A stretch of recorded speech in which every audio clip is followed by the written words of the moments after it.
If I had to simplify my process for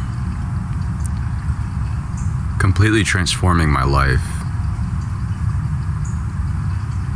and bringing to fruition all of the dreams and aspirations and visions that I had when I had nothing but kept me going, the things that I would imagine that gave me goosebumps when I thought about them, that gave me an adrenaline rush, made me excited to be alive, something to look forward to. The process that allowed me to bring those things to fruition and be able to live them out in real time is as such. It is the process of understanding your true identity. There is a identity that already lies within you, and that is you. You are not your body. You are not simply your mind or your thoughts or your circumstances.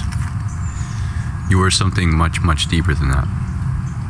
And if you can manage to peel back all the layers, get rid of all the noise and the distractions, and connect with and observe and understand and immerse yourself within what remains, and breathe life into that, it will breathe life into your surroundings, into your lifestyle, into your perspectives, into the opportunities that come your way, into everything, into your environment. And it is then when you begin to live in complete harmony, in synchronization with everything that surrounds you. And that is the most blissful, peaceful, fulfilling, prosperous form of existence that you can possibly have as a human being. It took me a long, long time to understand my identity, and I'm not sure that you ever fully do. There's always a bit of noise that separates you, your conscious, from your true identity. But if you can minimize that gap and become closer to it, you begin to gravitate things into your life that resonate at the same frequency. And what allowed me to get closer to my identity, to understand who and what I truly was isolation and immersion. For years, I would do weird things like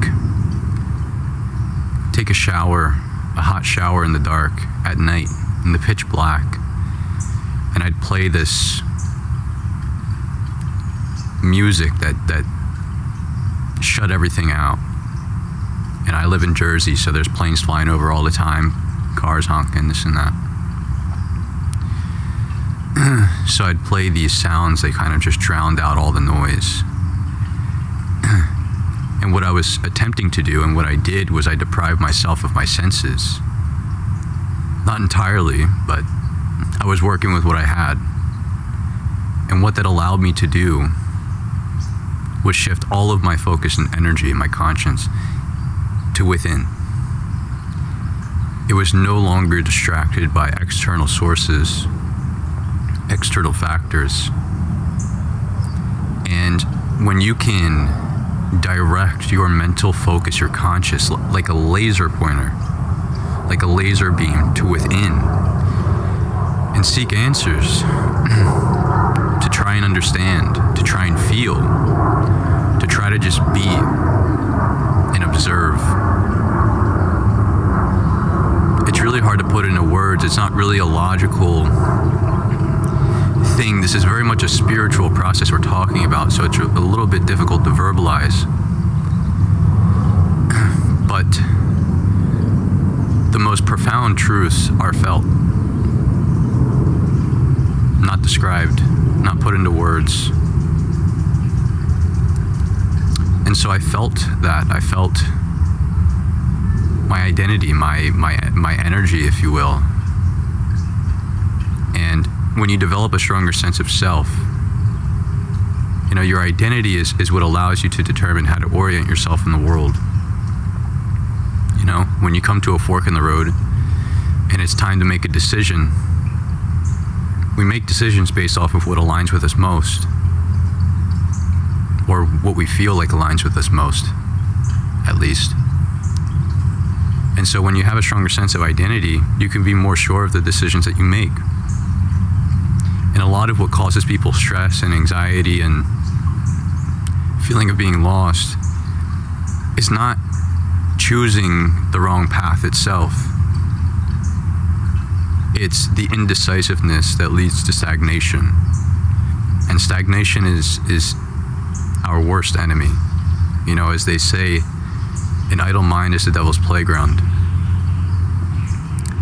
And it's because when you become idle, you become vulnerable. And when you become vulnerable and susceptible to evil, it gets really easy to fall into a dark mindset, to start to listen to those negative thoughts and begin to identify with them. And what your conscience identifies with determines your behavior, your actions, your perceptions, your beliefs. So it's a dangerous game to fall into. So it's important. What I'm telling you is very important. And again, it led to a level of transformation in my life that it feels surreal still. And I'm only 24 years old. I started this process a handful of years ago.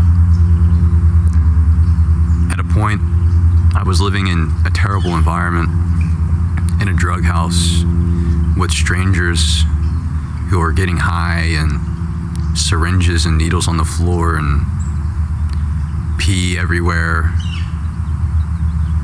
just dampened with pee. And it was dark and cold, and the walls were coming down. I didn't have a room. I slept on the couch. And that wasn't that long ago, And that might be a bit dark, but it's true. It's the reality. I want you guys to know that wherever you're at, it's possible to turn it around, even if you don't have the resources, even if you don't have the support system, even if you don't have money, even if you aren't born into something great or even a decent situation. You could be born into quite a terrible situation, and God created you with the power, the capability to live a life of fulfillment and prosperity. But you have to prioritize the right things, my friend. And that is you. If you live in constant, perpetual distraction, you lose sight of yourself. And losing sight of yourself means you don't have a strong sense of self, a strong sense of identity. And therefore you become indecisive and stagnant and unsure of yourself and lack of confidence and insecure. And so you fall into the trap. And that's why it's so important. It's vital. I can't stress that enough. And so what happens when you develop a strong sense of self? Well, you begin to learn more. You unveil things. You start to be more in tune with your feelings, with things that you like and don't like, things that you resonate with and don't resonate with. I would find songs and music and aesthetics and sounds and different styles of architecture and design and fashion, all sorts of things that vibrate a sense of identity. I was able to find these things and go, yes, that resonates with me very deeply. And it gave me a sense of, belonging in this physical realm. A lot of meditative, monk style people, and I'm not getting on anybody, people live their life certain ways and that's fine. But there's this ideology that the physical realm doesn't really have all that much value, but it's extremely important. Just as important as the internal self, as the internal world. And that's because the physical realm gives us a canvas to paint on. You know, it gives us the battlefield to fight this war, to take on this beautifully treacherous journey. You know? It's the sandbox in which we play in. And I wouldn't want it any other way. Even though there are ups and downs and uncertainties and but that's what makes it great, you know? Any great story, any great epic, they have it all. Laughter, sadness, adventure, stagnation even at times. Romance, tragedy, triumph, bravery, courage, uncertainty. Has everything. And the reason we resonate with these stories so much is because it directly resembles life itself. So life becomes poetic when you embrace it for what it is. And pair that with having a strong sense of self and finding your center and be able to look out and see what is for you and what is not. Truly, I wouldn't want it any other way. And, you know, of course, that's not to say it's easy. And so with time, you start to find more and more things in this world that deeply resonate with you.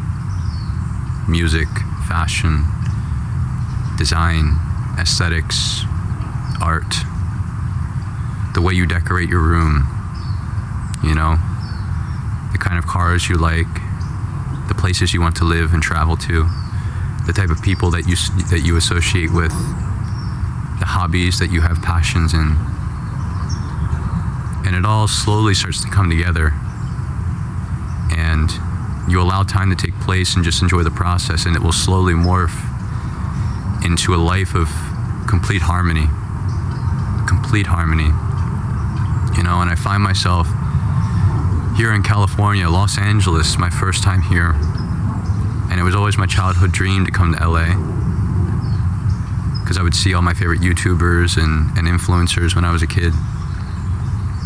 And, you know, just like the 2016 vibe, like, you know, like the influencer era was, the music at the time, it was all so euphoric, man. And I always wanted to come here, but we never had enough money, and so we couldn't.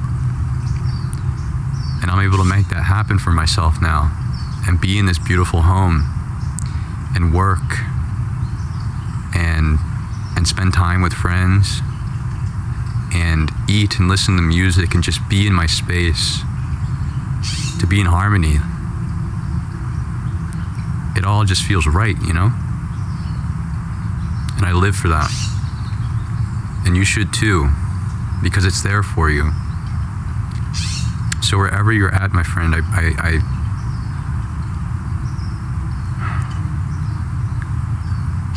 you know, I hesitate to speak because I feel that my attempt at trying to describe how strongly I feel about, how confident I feel about the capability that you possess. Because I know that wherever you're at, you can transform, you can evolve, you can better, you can develop, you can strengthen, whatever it is, you can do it. I hesitate to describe how confident I feel about this because I think it will do it in injustice. I really do. So take my hesitancy as a signifier for how confident I really am. Life's beautiful, my friends. It really is. Stop trying to reject the things that give you the opportunity to live it in its purest form. Learn to love even the parts that you are told that you should hate the most. Learn to be forgiving. Learn to be accepting of yourself and your surroundings, your circumstances. And continue to learn one step at a time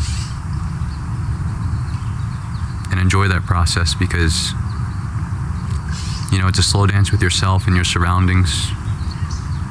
Romanticize it, It's an intimate process. It's a lovely and poetic.